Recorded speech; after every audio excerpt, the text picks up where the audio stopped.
Students, हम आज अपना यूनिट सेकंड स्टार्ट करते हैं स्ट्रैटेजिक मैनेजमेंट का। यूनिट सेकंड है हमारा इन्वायरमेंटल एनालिसिस। देखिए, इन्वायरमेंटल एनालिसिस हम लोग सब समझते हैं कि एनालाइज करना अपने इन्वायरमेंट को, जिसमें हमारी फर्म को सर्वाइव करना है, जिसमें हमारी फर्म को विद इन दैट हमें वर्क करना है। ठीक है, उसके अकॉर्डिंग हम कैसे हमारी जो भी चीज़ें हमारे पास हैं, हमारी स्ट्रेंथ है या हमारी जो वीकनेसेस हैं, हमें किस तरह से उसमें अपने आप को मैनेज करना है। तो इन्वायरमेंटल एनालिसिस क्या है? एक स्ट्रैटेजिक टूल होता है। It is a process to identify all the external and internal elements. जो हमारे इंटरनल एंड एक्सटर्नल एलिमेंट्स हैं उनको आइडेंटिफाई करने का प्रोसेस है, which can affect the organizational performance, जो इफेक्ट करता है हमारी ऑर्गेनाइजेशनल परफॉर्मेंस को। The analysis entails assessing the level of threat और opportunity the factors might present. Analyze करना हमारे जो लेवल हैं, जो हमारी थ्रेट्स हो सकती हैं, हमारी अपॉर्चुनिटीज़ जो आ सकती हैं, ठीक है, जो हमारे जो एक फ्यूचर में या कह लो प्रेजेंट में जो प्रेजेंट होती हैं, मतलब जो आ सकती हैं, अकर कर सकती हैं। These evaluation are later translated into the decision making process. जो हमारा डिसीजन मेकिंग प्रोसेस है वो हाईली उस चीज़ पर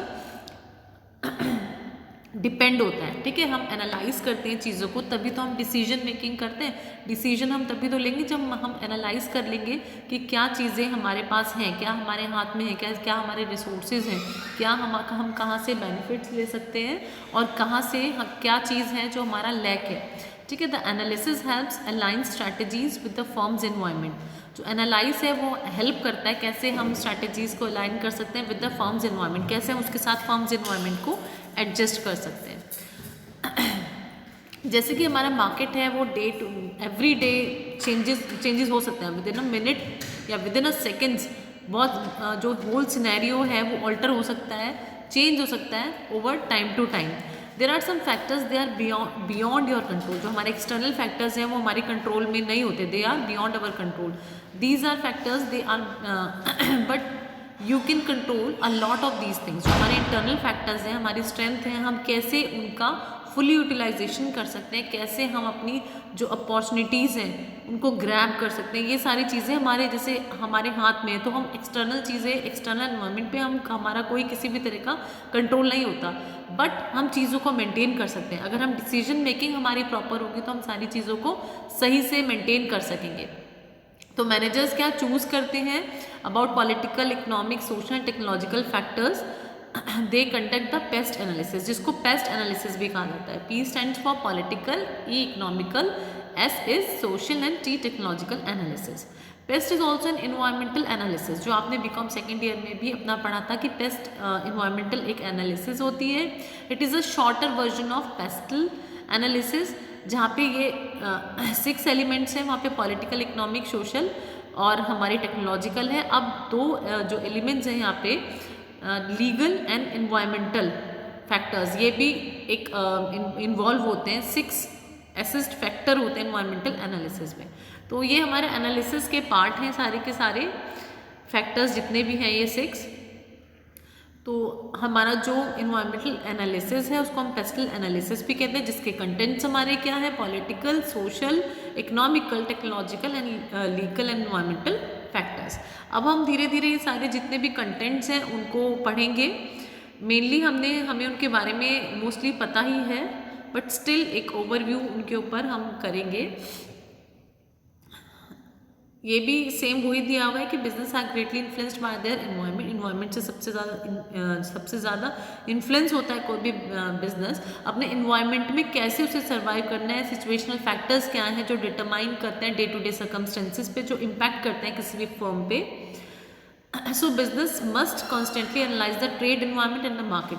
बिजनेस को इसलिए कॉन्स्टेंटली एनालाइज करना पड़ता है अपने ट्रेड एनवायरनमेंट को and the market. Fine. There are some strategic analysis tools that a firm can use, but some are more common. The most used detailed analysis of the environment is pestle analysis. Fine, ये सब वही सब दिया हुआ, it is help foresee where the organization will be in the future का organization होगा, मतलब इसकी डीप स्टडी से, एक डीप स्टडी से हम डिसीजन मेकिंग कर पाते हैं अपनी ऑर्गेनाइजेशन के लिए।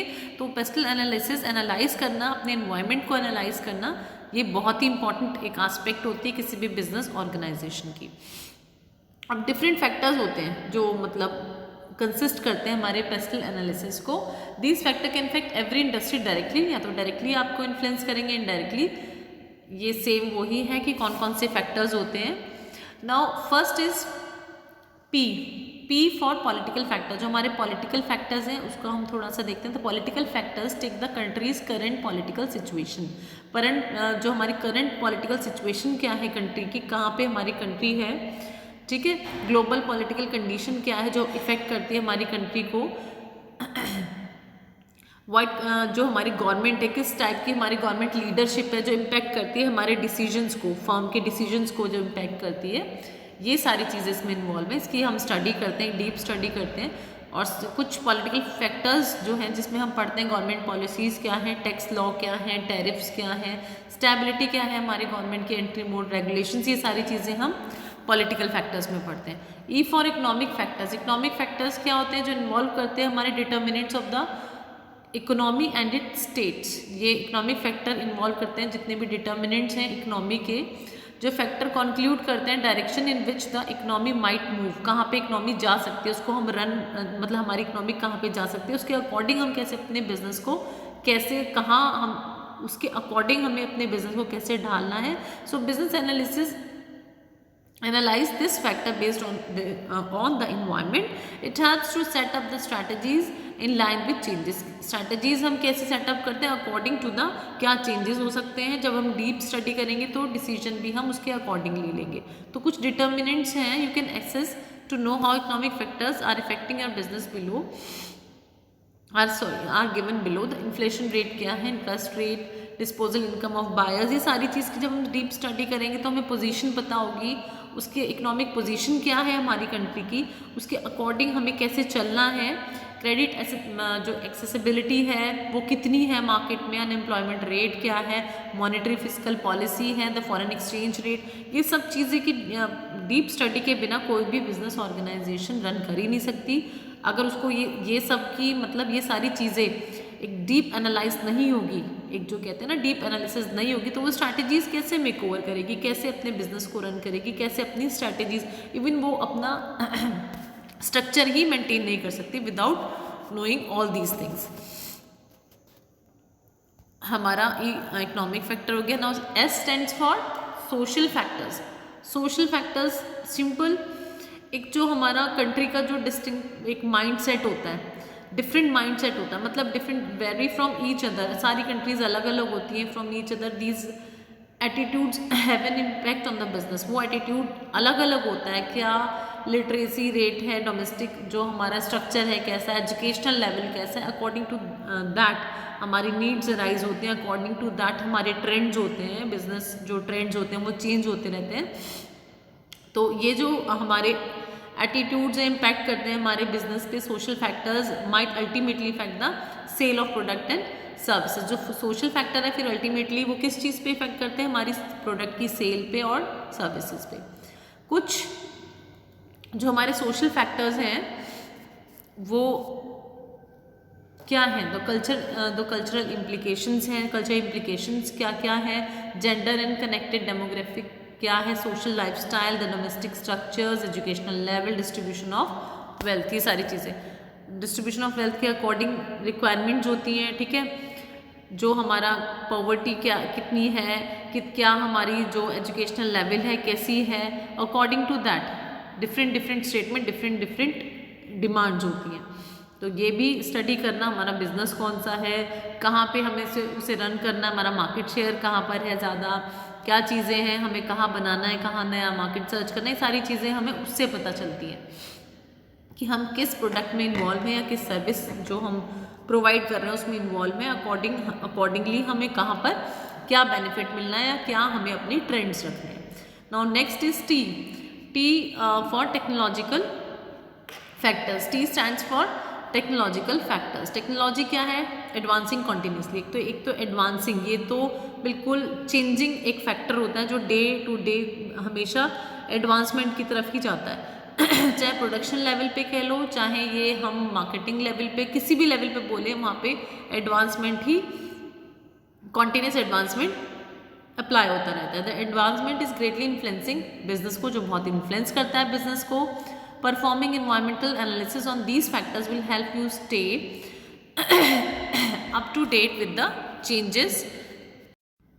अब टेक्नोलॉजीज क्या है? ऑल्टर होती है every minute. This is why company must stay connected all the time. जो कंपनीज हैं उन्हें कनेक्टेड रहना पड़ता है, ठीक है। Firm should integrate when needed, firm को इंटीग्रेट भी होना पड़ता है। क्या टेक्नोलॉजिकल चेंजेस हैं उसके लिए अप टू डेट भी रहना पड़ता है। टेक्नोलॉजिकल फैक्टर्स बहुत सारे होते हैं कंज्यूमर को जो रिएक्ट कर सकते हैं वेरियस ट्रेंड्स पर।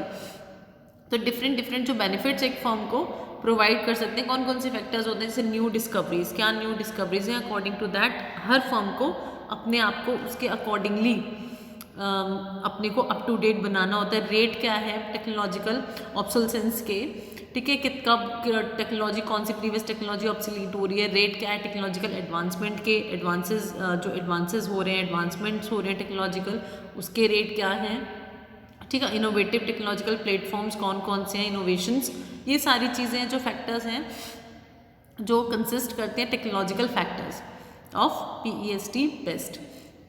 अब इसके बाद हमारे जो हमारा लीगल और एनवायरमेंटल फैक्टर रहता है वो इसके जो नेक्स्ट हमारा जो पार्ट होगा उसमें हम कंटिन्यू करेंगे। Thank you.